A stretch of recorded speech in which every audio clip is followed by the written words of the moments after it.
Myslíš si, že vieš, aký je Egypt? To je hlava. Keď ti v Egypte ponúknú holuba, príjmi. Keď ti ponúknú jazdu ťavou, uteč. My sme sa po Egypte preplavili tradičnou felukou, preleteli ho balónom, pretekali sa po Dunách na štvorkolkách, prešli sme miesta tisícročných tajomstiev, faraónov a podnikavých ľudí. Niektorí nosia z Egypta suveníry, ja som si odnesol trámu z večere. Na skarabea som bol pripravený, ale na holuba na tanieri? Fuj. Normálne ma striasa. Pravý Egypt nezažiješ na hotelovej pláži, preto poď so mnou von do toho starého, dobrého objavovania bez kompromisov. Vítajte v krajine faraónov a mačiek, v krajine, kde vládne slnko. Vítajte v Egypte. Po príchode na letisko si skontrolujeme, z ktorého gateu nám odlieta naše lietadlo. Haló? Kubo?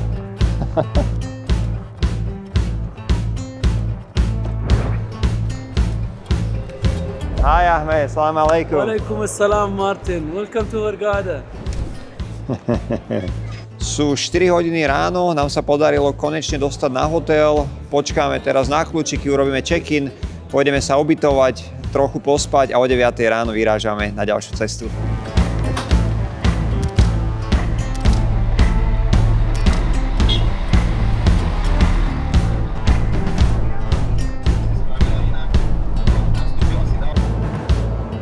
Dnešný deň nás čaká presun naprieč Egyptom zo severu z mesta Hurghada na juh do Luxoru. Luxor je jedným z najstarších miest, aké sa na našej planéte nachádza a my si to pôjdeme pozrieť mnohé historické pamiatky, pre ktoré je toto mesto známe.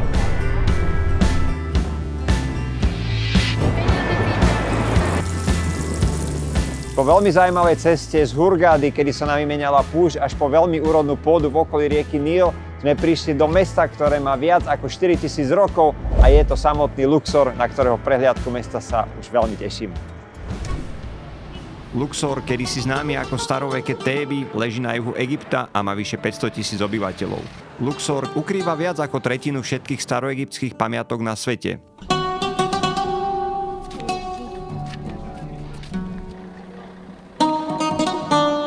Hneď na začiatku mierime k rieke, ktorá formovala dejiny, k Nílu. Tep na starovekého Egypta preteká aj srdcom Luxoru. Níl tečie z juhu na sever, preto sa oblasť okolo Luxoru, hoci leží južnejšie, nazýva Horný Egypt.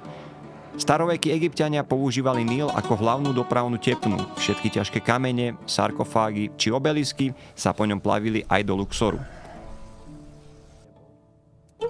Níl si však nevychutnáme len zo súše. Vyrážame na tradičnej plachetnici.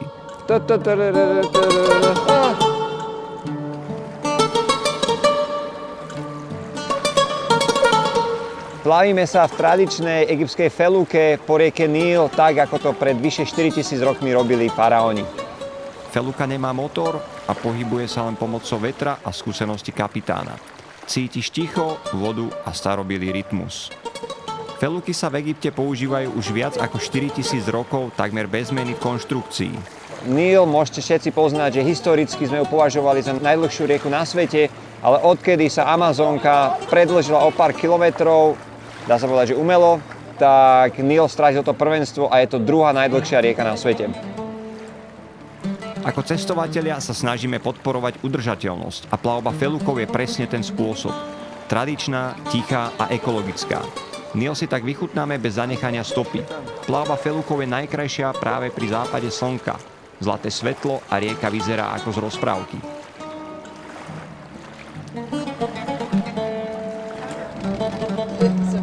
Zri, jak masný.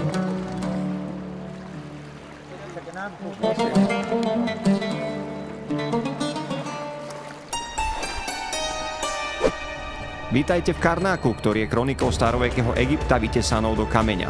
Karnak je chrám bohov, ale aj chrám ľudí. Práve tu kňazi rozhodovali, kto sa stane faraónom. Nie pyramídy, ale Karnak bol skutočným politickým a náboženským srdcom ríše.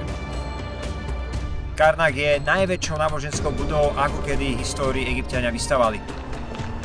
Na vstupnej ceste vidíte sfingy s hlavou barana, symbol boha Amona.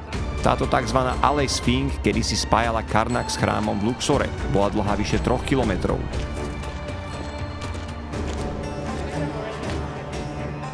Celý komplex stávali viac ako 2000 rokov a tým, že každý faraón tam pridal niečo iné, je celý Karnak postavený v rôznych štýloch.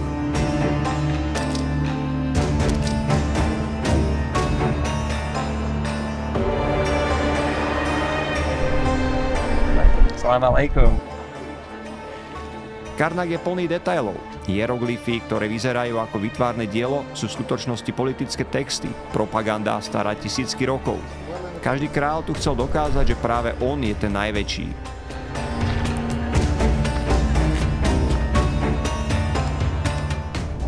Pred vami je veľká hypostylová sieň, sála so 134 stĺpmi, z ktorých každý váži desiatky tón a siaha až do výšky 21 metrov. Keď na ne dopadá svetlo, pôsobí ako kamenný les, v ktorom ožíva história.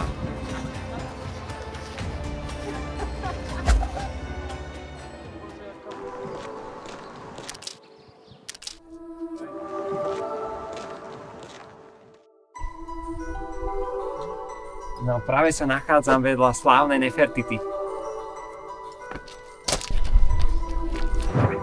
Vítajte v údolí kráľov, na mieste, kde starí Egypťania pochovávali svojich najväčších vládcov. Nie v pyramídach, tie už boli v ich časoch dávno minulosťou. Je to nekropola kráľovstva.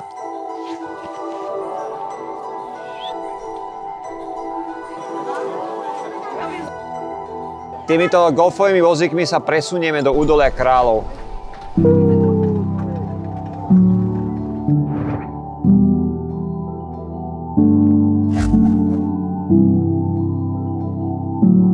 Údolie kráľov slúžilo ako pohrebisko faraónov a iných vysoko postavených osôb a ku dnešnému dňu tu bolo odhalených 65 hrobiek.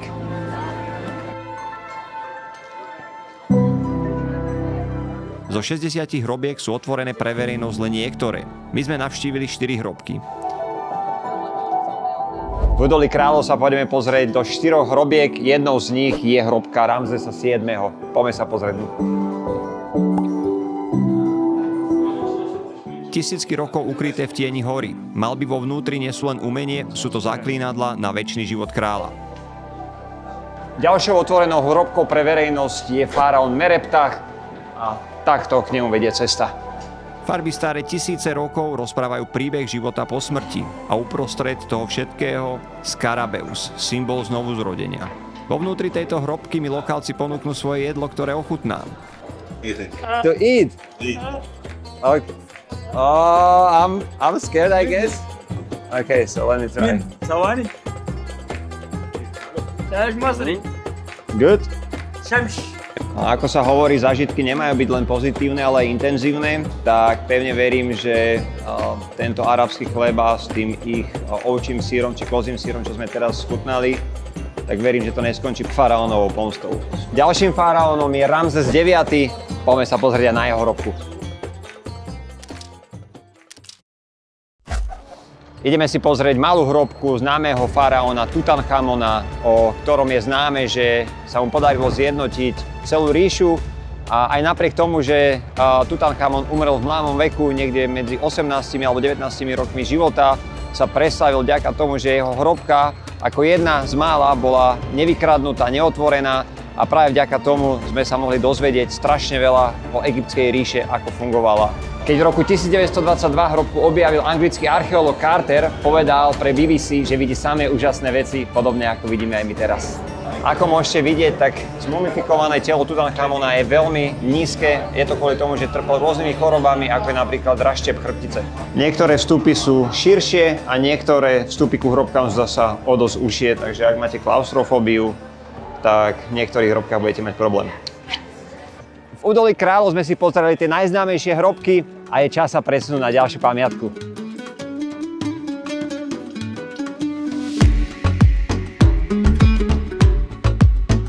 Krásne dobré ránko. Tým, že bývame na východnej strane Nílu, potrebujeme sa dostať na západnú stranu, odkiaľ odlietajú všetky balóny a pôjdeme si pozrieť výhľad na celý Luxor.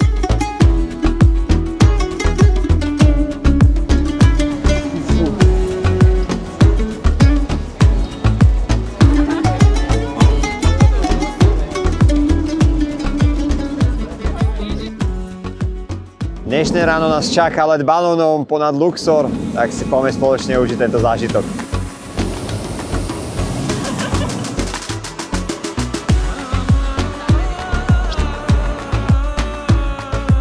Luxor sa považuje za hlavné mesto balónov v Afrike.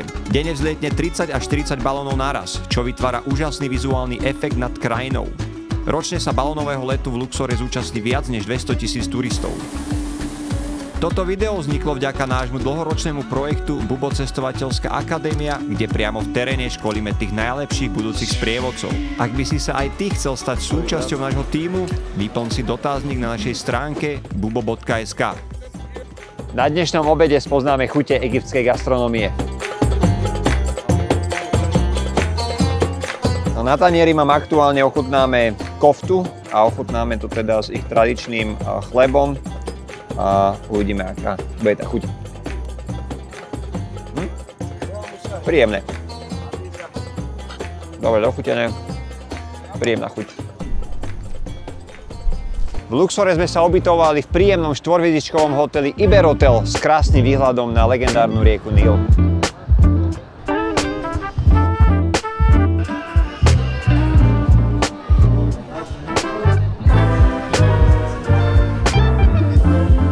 Ak sa ti páči cestovanie v štýle starých faraónov, daj nám like a sleduj nás. Tvoje komentáre sú ako ochranné amulety, ktoré nás vedú ďalej v našich dobrodružstvách.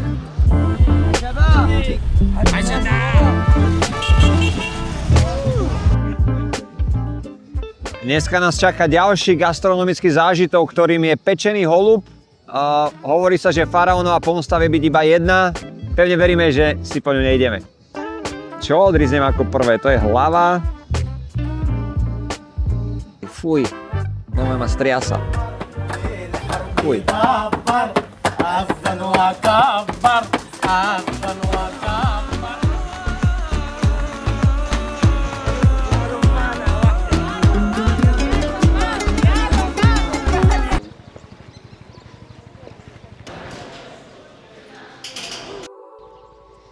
Chrám Dendara, ku ktorému práve smerujeme, je najzachovanejším chrámom v celom Egypte.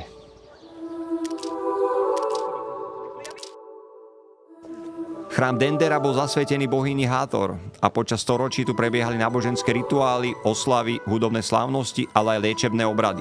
Hathor bola totižto bohyňou lásky, krásy, plodnosti a uzdravenia.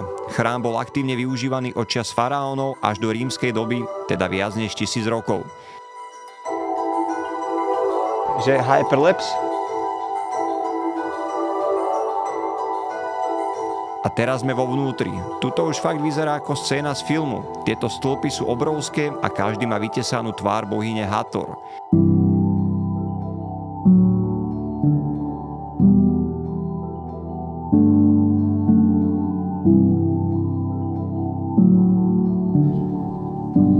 Steny sú celé pokryté obrazmi, niektoré dokonca ešte aj farebné. Vnútorné priestory chrámu boli prístupné len kňazom, bežní Egypťania sa mohli modliť vonku.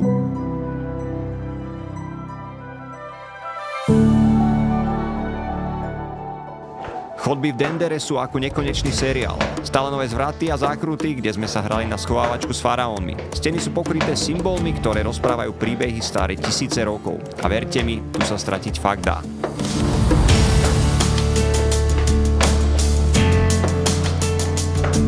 Ak vás očarila krása púšte a tajomstva Egypta, podporte nás lajkom a sledujte náš kanál. Povedzte nám v komentároch, ktorá egyptská pamiatka vás najviac zaujala.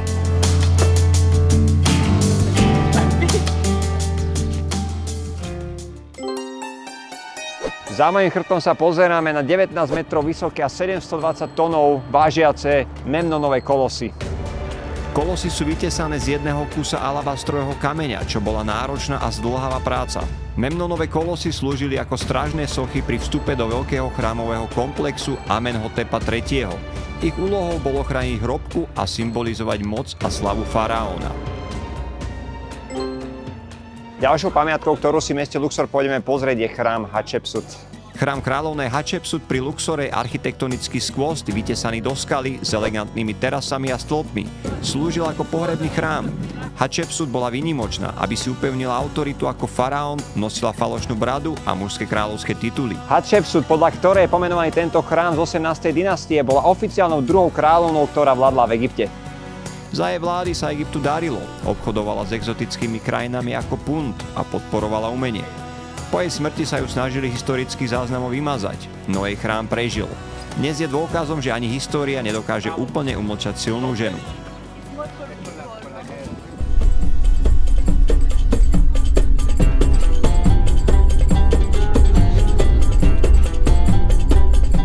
Pokračujeme v našej ceste Egyptom a smerujeme do tradičnej alabastrovej dielne. Ručná výroba alabastru tu funguje už tisíce rokov. Každý kus vzniká pomocou jednoduchých nástrojov, kladív, dlát a pilníkov.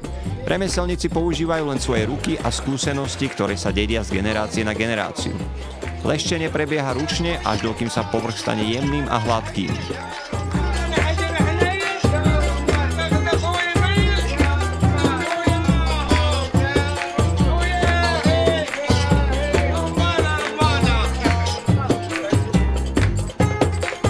Nanazoxid, na tabletke napísané čistá utopia. Prevencia proti faraónovi. Part 1. Tento materiál pochádza priamo z lomov nedalekého Luxoru a práve tu sa z neho rodí niečo jedinečné. Tradícia vytesaná do kameňa.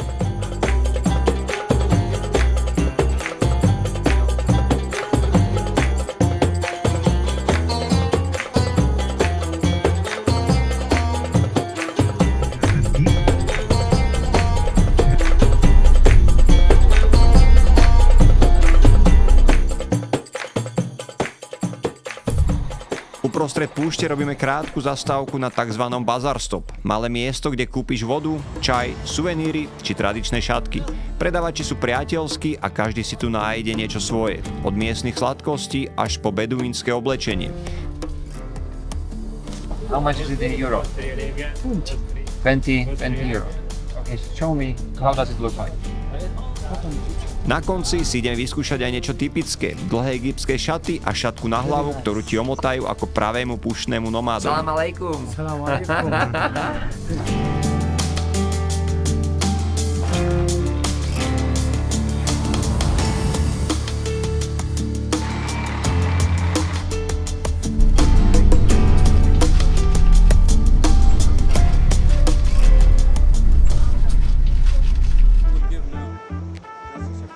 Egyptu bez pochyby patrí aj Červené more a práve preto odporúčame oddych napríklad v meste Hurghada, jednou z mnohých 5-hviezdičkových rezortov aj so službami all inclusive.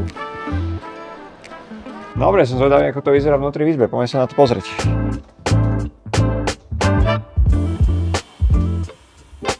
OK, príjemné.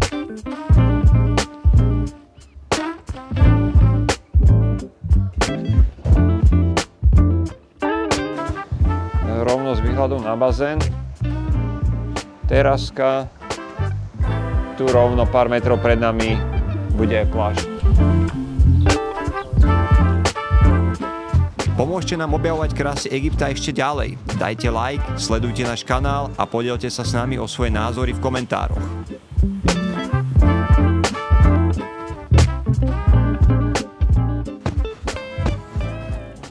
Ak ste niekedy rozmýšľali nad tým navštíviť Egypt aj počas našich zimných mesiacov a bali ste sa toho, teraz aktuálne je február, denné teploty dosahujú 25 stupňov, atmosféra je tu príjemná, ľudia sa kúpu, žije to tu, takže Egypt celoročná destinácia.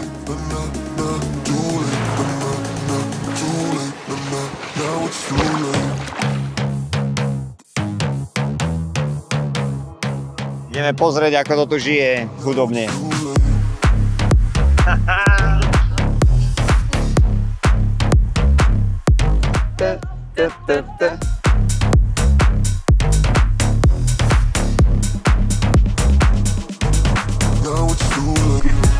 Nadar! Salam alaikum, práve sa presúvame na egyptské safari, kde sa budeme voziť na štvorkolkách po otvorenej púšti. Ahoj, ahoj. Šuka.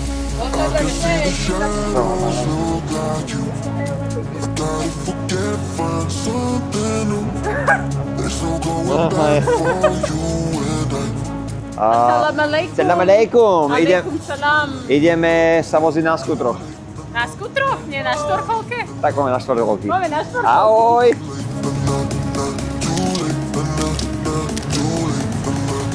Púšť nám ožíva pod kolesami, štvorkolky nás nesú cez duny, prašné údolia a kamenné cestičky. Vietor v tvári, piesok pod kolesami a len horizont pred nami. Presne tak chutí púšťna sloboda.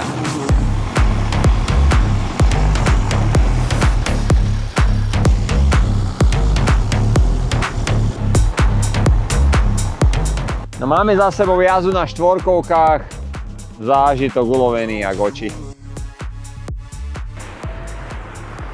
V okolí nájdete aj beduínske osady, kde mnohé výlety končia čajom v ich tradičnom stane. Egyptu bezpochybne patrí aj zviera ťava, ale ak sa na ne chcete voziť, neodporúčame to. Radšej si s ňou urobte fotku, ale ťava patrí do púšte a preto neodporúčame sa voziť na jej chrbte. Namiesto ťavy si zvol aktívnejší spôsob, napríklad pešiu túru púšťou. Objavíš tak o mnoho viac. Piesok pod nohami a ticho všade navôkol. Vítame vás vo východnej púšti. Miesto, kde pred tisíckami rokov kráčali karavány so zlatom a kadidlom. Dodnes tu žijú beduíni, ktorí ctia tradície a prírodu. Púšť nie je prázdna, skrýva fosílie morských živočíchov a otlačky dávnej histórie. A možno práve tu pochopíš, prečo starí Egypťania verili, že ticho púšte lieči dušu. Niekedy stačí len kráčať a počúvať.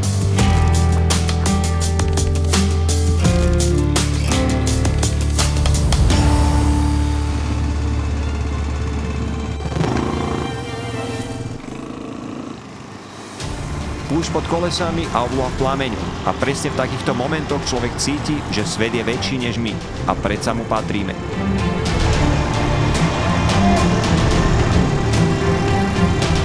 Každý krok mimo známeho sveta ťa učí niečo nové. O svete, o živote, ale aj o sebe. Nie všetky cesty vedú k cieľu. Niektoré ťa dovedú tam, kde si ani netušil, že patríš. A presne v tom je to čaro.